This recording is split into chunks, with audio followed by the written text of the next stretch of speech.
Hi, it's Andrea Foulkes. Wow, there are so many things I could talk about just now at this period, what's going on now. And I don't know what's going to come out. I'm just like, you know what, make a video. People are lost. They're really lost just now. I feel, because obviously I work with evolving consciousness. I see what's going on. I observe what's going on with humanity, and they're really lost. And I think the people who are sometimes lost the most just now, because they're not in the lockdown, third dimensional reality. And by that, what I mean is the light workers, or people who like to call themselves light workers, they're really lost, a lot of them. I see them and their health is deteriorating worse and worse and worse. It's like their income level might be going up, but their health is going down. And maybe that's what I'm going to talk about, because of my spiritual awakening 14 odd years ago, I was catapulted into doing this work. It wasn't like what I see now, which is, in people now, I see a conscious choice. I want to work in, the mind, body, spirit industry. I want to make a living out of that. I want to leave my other job. I want to be like you, is what I get from people a lot. Well, you kind of can't be like me, because there's only me. And, okay, on TV, I did what looked like conventional regression past lives. But actually, what I actually am capable of is way more than that fluffy bunny stuff. Even though I'm very good at that, the work that I actually really do with people is much deeper, and it's coming from my intuition, and it's coming from my ability to read timelines, be it this life, past life, ancestral. I'm always saying that. So I can't teach you to be me. I can teach you to unravel and show you how to unravel all the blockages to being the best version of you that you can be. But don't try to emulate other people. And I think that's where we've got with light workers now. And the other caution that I would avoid with light workers is, I see a lot of people going from other jobs that they had, whatever industry they worked in, and they had this kind of 9-to-5 job, and they now have this vision that their income is going to come solely from whatever services or therapies they're going to offer in the mind, body, spirit industry. For most people, that is highly unlikely to happen for you. And even if it was, you couldn't really work 9-to-5 as a therapist. I did. I worked more than that for many years. But you'll burn yourself out. You can't do this work, hour after hour after hour. It's not possible energetically to be loving to yourself as well. So I would be mindful of that. And I see a lot of people who've got into this industry now, and it is an industry. And when I started doing this 14 years ago, I really was not aware of it being an industry. I came at it from a very naive point of view. I had my spiritual awakening. I was modelling at the time. I worked on the shopping channel, QVC. I was very lucky. Aveda helped me at the time. But it was like all the doors opened. I ended up on TV very quickly on a show called Kilroy at the time, actually talking about being a model and being psychic. And then I very quickly ended up giving talks and workshops in Aveda stores, because it was still privately owned by a guy called Hurst Reckelbecker at the time. Now it's owned by Estee Lauder, a big corporation, but at the time it was privately owned. I knew them through QVC, and they invited me to give talks on crystals and other things at the time. And they encouraged me to make a flyer and put that in their stores. And I really wasn't. I mean, I've always been quite sort of laid back about it.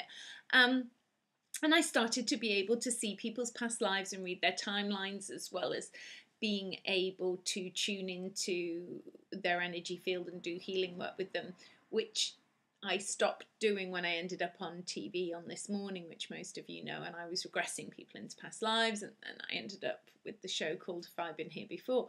So it wasn't that I thought I'm going to make a living out of it. It was like the experience put itself onto me. And because I was getting at some points 1,000 emails a day, I had to almost like leave my other work and go to this, because this was the new calling. This was what was calling me into being. It wasn't like I was trying really hard to get clients, to push. It was at a time when we really didn't, not many of us had websites even. And what I see now is, and I've always been laid back with my website, you know, in the last month, as some of you know, it's been taken down 3 times. I've been blocked on Facebook for being outspoken about basic stuff, you know, like childbirth and male circumcision, which are topics that need to be talked about. But I digress slightly. So back in the day, I didn't have a website. Now I see people who, you know, hand on heart, this is going to offend a lot of people probably. You're not very good at what you do. You're really not very good at what you do. But what you are very good at is marketing yourself and having a fancy, dancy website. But, you know, you're going about this industry in the wrong way. And I speak from experience of doing this full time for 14 years. Full time.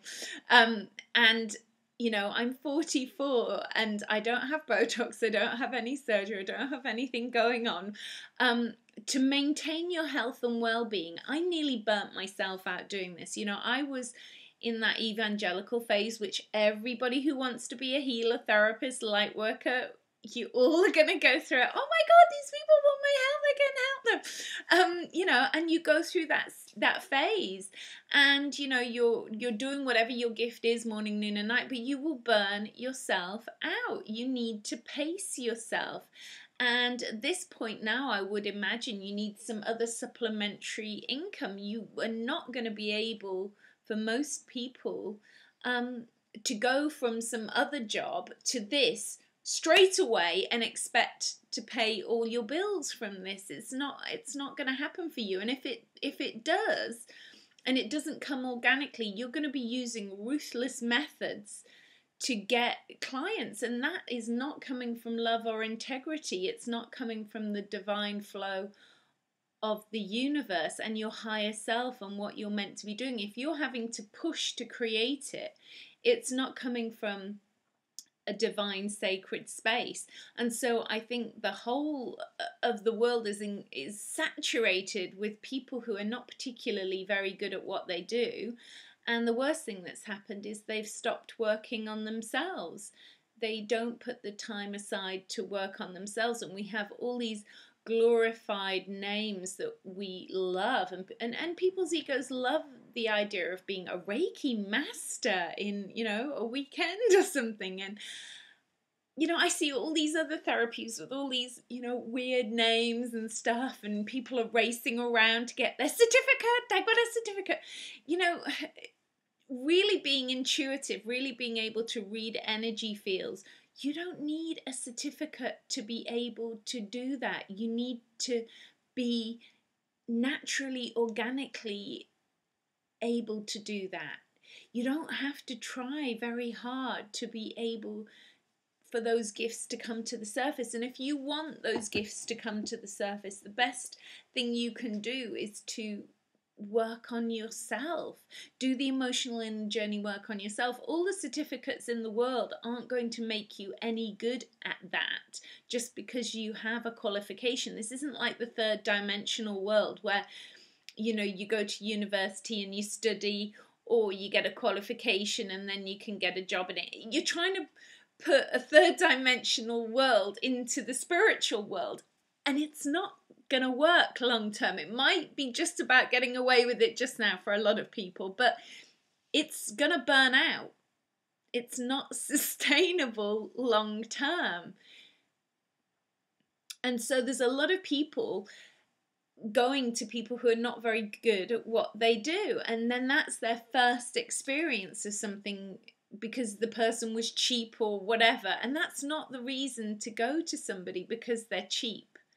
You know, somebody who's really good at what they do will probably value their time more highly, and will probably be quite grounded in good well-being themselves. And this should be, your barometer, and maybe look at other forms of income as well to supplement your income, because it's emotionally and mentally draining doing this work every day as your main source of income, unless you're super grounded, super grounded, and really worked on your own energy field. So I know I sound like sort of, I don't know, I sound like I'm telling people off, and I don't really mean to be telling people off, but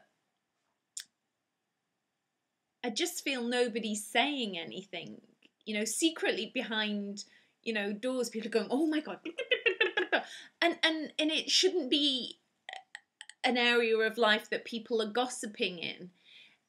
And it is, unfortunately, it is. And I know that because, when I left the modelling world and this was sort of presented itself to me, I thought it was going to be full of people, all full of love. And you know what? Some of you out there were really as far away from love as I've ever seen. Even in the last week, I've got attacked by some interfaith minister, a lady who just lost the plot. I don't know what happened to her, but she just, where's the love? Because she doesn't like my opinions. But where's the love? So, I am questioning, where is the love? The love, it's like, where is the love? You've really, really got to be deeply questioning what you have to offer, and is it loving to yourself? Is what you're offering sustainable and loving to yourself? And I don't know anybody who hasn't gone into working as a therapist without a big bubble of delusion around them of like, oh my God, I'm going to help and save humanity at the price of their own health and well-being. And then they wonder why they're getting bigger. They wonder why they're looking grey and tired, because they don't know how to transmute energy, and they don't know how to sustain their own energy field without taking the stuff of the client on and storing it in their own body. And I know that process. So, I really want to give you some great tips, some great advice on how to do that.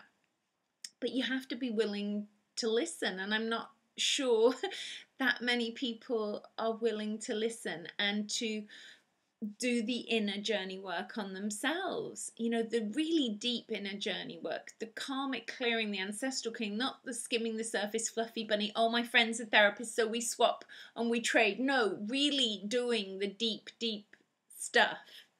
So anyway, I feel like I've really had a go. Everyone, and that was not my intention. So I send you love, and this is really said from the heart, really from the heart, because I'm questioning so much myself, going forward. What do I want to share? What do I want to offer myself going forward after 14 years? I haven't written a book. I've worked in the oral tradition of the truth coming through the oral spoken word, because it can be corrupted and distorted if it's written down. So I'm questioning my own next path. Where am I going? What am I offering? What am I doing? So, question, where is the love for you? Where is the love and respect for the people that you're going to be working with as well? Okay. Many blessings. Bye.